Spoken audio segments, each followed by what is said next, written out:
इस धरती पे जो युग धर्म है कलयुग का, वो नाम संकीर्तन, इसको संपादन, इसको प्रकाशित करने के लिए भगवान इस धरती पे अवतरण लेते हैं।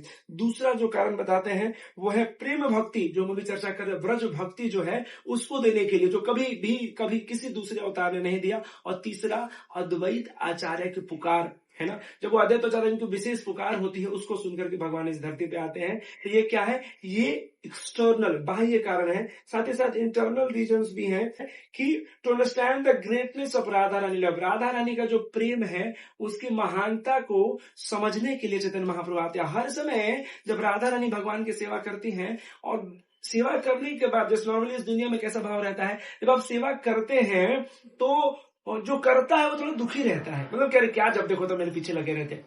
लेकिन यहाँ पर राधा रानी सेवा कर रही है, उसके बाद भी उनको विशेष प्रकार का भाग, कृष्णा को सेवा करा करके उतना आनंद नहीं आता जितना इनको सेवा करके आनंद आता है। तो उसे आखिर है क्या?